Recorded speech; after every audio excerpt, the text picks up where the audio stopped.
तारीख थी 15 अगस्त 1947। रात को 12 बज रहे थे जब दुनिया की आधी से ज़्यादा आबादी नींद के खर्राटे के साथ सो रही थी। उस वक्त भारत की आज़ादी का वो सुनहरा अध्याय लिखा जा रहा था जिसका हम कई सालों से इंतज़ार कर रहे थे। अंग्रेज़ी हुकूमत से आज़ाद होने की खुशी इतनी ज़्यादा थी कि सब लोगों की आंखों में सिर्फ आने वाले आज़ाद भारत के वो सुनहरे पल नज़र आ रहे थे जिसे पिछले कई सालों से अंग्रेज़ों ने अपनी कैद में कर रखे थे। उस वक्त देश के पहले प्रधानमंत्री पंडित जवाहरलाल नेहरू आज़ादी का पहला भाषण शुरू करते हैं। इस भाषण को ट्रिस्ट विद डेस्टिनी के नाम से जाना जाता है। उनके स्पीच की शुरुआत इन लाइनों से शुरू होती है, हमने नियति को मिलने का एक वचन दिया था और अब समय आ गया है कि हम अपने वचन को निभाएं। पूरी तरह से ना सही लेकिन बहुत हद तक। आज रात 12 बजे जब सारी दुनिया सो रही होगी, भारत जीवन और स्वतंत्रता की नई सुबह के साथ उठेगा। आखिरकार अंग्रेज़ी जकड़न की वो काली रात ख़त्म हुई और सूरज की पहली किरण के साथ आज़ादी की सुनहरी सुबह हुई। लेकिन ये कोई आम सुबह नहीं थी, बल्कि आज़ादी की सुनहरी सुबह को पाने के लिए कई वीरों ने अपने प्राणों का बलिदान दिया था।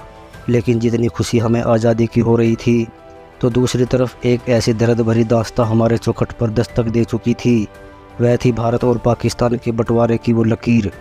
उस लकीर ने भारत और पाकिस्तान को दो अलग अलग भागों में बांट दिया और यह एक ऐसी लकीर थी जिसका खामियाजा हज़ारों लोगों ने अपनी जान देकर चुकाया और करोड़ों लोग अपने बसे बसाए घर को छोड़ने के लिए मजबूर हो गए। कुछ महीने पहले जो देशवासी आपस में भाई की तरह मिलकर अंग्रेज़ी हुकूमत से लड़ रहे थे, वह बंटवारे की लकीर की वजह से एक दूसरे के खूनी दुश्मन बन चुके थे। बंटवारे के इस विस्थापन में इंसानियत पूरी तरह ख़त्म हो गई। 15 अगस्त 1947 से 9 दिन पहले 60 मुसलमानों का कत्ल अमृतसर में कर दिया गया। इससे ठीक 2 दिन बाद यानी 6 अगस्त 1947 को 74 सिखों का कत्ल लुधियाना फिरोजपुर रोड पर जलालाबाद के पास कर दिया।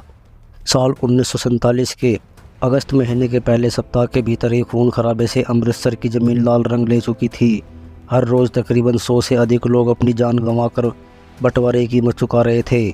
उस दर्द भरी दास्तान को आज देखा तो नहीं जा सकता है, लेकिन उस पल को महसूस जरूर किया जा सकता है। आज़ादी से 48 घंटे पहले यानी 13 अगस्त 1947 को लाहौर से अमृत के लिए एक ट्रेन रवाना होती है। लाहौर के मुगलपुरा स्टेशन से चली इस ट्रेन में अमृतसर एक भी जिंदा इंसान नहीं पहुंचा। 42 हिंदू सिखों को ट्रेन पकड़ने से पहले ही मौत के घाट उतार दिया गया। जब पंजाब बंटवारे की आग की लपटों में जल रहा था, उस वक्त दिल्ली रेलवे स्टेशन से पाकिस्तान स्पेशल ट्रेन पाकिस्तान के लिए रवाना होती है, जिसमें पाकिस्तान जाने वाले सरकारी अफसर, कर्मचारी और उनके परिवार मौजूद थे। पाकिस्तान स्पेशल को दिल्ली से शानदार विदा किया गया, मगर जैसे ही यह ट्रेन पटियाला पहुंचती है तो पहली बार किसी ट्रेन पर हमले शुरू हो गए और जिसमें एक महिला और एक बच्चे की मौत हो जाती है। और जब इस बात की खबर लाहौर और कराची पहुंची तो बदला लिया गया। अमृतसर से आने वाली पहली ट्रेन से जब पाकिस्तान से ट्रेन अमृतसर रेलवे स्टेशन पर पहुंची तो उसमें एक भी जिंदा इंसान नहीं था। हर तरफ खून से लाल हुई यह ट्रेन अपने साथ हुए हादसे को बयां कर रही है। जहां भीड़ नज़र जाए वहां लाशों के ढेर लगे हुए थे। किसी का हाथ कटा हुआ था तो किसी के सिर। इन बेकसूर लोगों के खून से रंगी ट्रेन यह बताने के लिए काफ़ी थी कि बंटवारा कितना दर्दनाक था। 15 अगस्त की शाम पाकिस्तान से जो ट्रेन आई, अमृतसर के रेलवे स्टेशन पर सिर्फ लाशें ही लाशें मौजूद थी और सिर्फ ट्रेन के आखिरी डिब्बे पर जो लिखा था उसे सब लोग देखकर हैरान रह गए। उस ट्रेन के आखिरी डिब्बे पर एक पर्चा छिपा था जिस पर लिखा था, पटेल और नेहरू के लिए आज़ादी का ये तोहफा है। इसके बाद दोनों तरफ से आने वाली ट्रेनों में लोगों को मारा जाने लगा, जिसमें कई बेकसूर लोग बलि चढ़ गए और हज़ारों लोगों को रातों रात अपना घर बार छोड़कर भारत की ओर पलायन करना पड़ा। जबकि भारत से भी कई हज़ार लोगों को यहाँ से अपना घर बार छोड़कर पाकिस्तान की तरफ जाना पड़ा। बहन बेटियों की इज्जत लुट गई। सरहदों को आपस में जोड़ने वाली रेलगाड़ियाँ हज़ारों लोगों के लिए जिंदा ताबूत बन गई। यह बंटवारा इंसानियत इतिहास का बहुत ही काला अध्याय माना जाता है, जिसके बारे में आज भी सुनते हैं तो शरीर में एक अलग प्रकार की सिरन पैदा हो जाती है। भारत और पाकिस्तान का बंटवारा करने में मोहम्मद अली का सबसे बड़ा रोल था। अगर मोहम्मद अली जिन्ना राजनीति में नहीं होते तो शायद कोई समझौता हो जाता और आज का पाकिस्तान नहीं होता। मोहम्मद अली जिन्ना भारत के पहले प्रधानमंत्री बनना चाहते थे।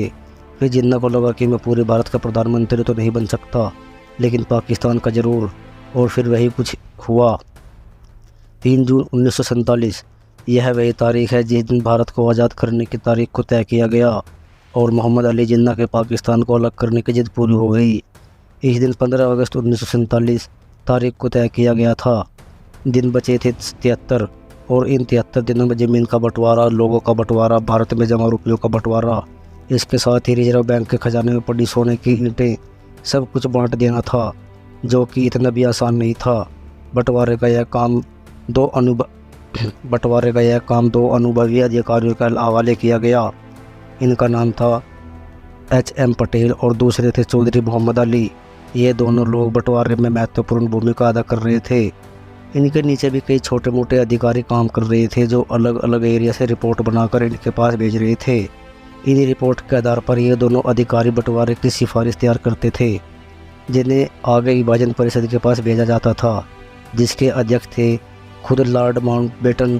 पैसों का बंटवारा कुछ इस तरह हुआ कि भारत की बैंकों में पड़ा पैसा अंग्रेज़ों से मिलने वाले पैसे में 17.5% का हिस्सा पाकिस्तान को दिया जाएगा और इसके बदले पाकिस्तान भारत के ऋण का 17.5% हिस्सा चुकाएगा। इसके अलावा भारत के सरकारी दफ्तरों में पड़ी अचल संपत्ति का 80% हिस्सा भारत के लिए और 20% हिस्सा पाकिस्तान के लिए तय किया गया। इन दफ्तरों में पड़ी हर उस चीज़ का बंटवारा किया गया। मेज़, कुर्सियाँ और टाइपराइटर तक की गिनती करके भारत पाकिस्तान में बांट दिया गया। इन सब चीज़ों को आपस में बांटने के लिए कई जगह लड़ाई तक हुई। इसके अलावा भारत की लाइब्रेरी में पड़ी पुस्तकों को लेकर भी इन दो मुल्कों के बीच पैंच फंस गया। ब्रिटानिका को इस तरह भारत और पाकिस्तान में बांटा गया कि पहला खंड भारत को दिया गया, फिर दूसरा खंड पाकिस्तान को।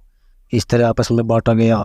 यहाँ तक कि लाइब्रेरी में पढ़े शब्द को भी आधा आधा फाड़कर भारत पाकिस्तान में बांट दिया गया।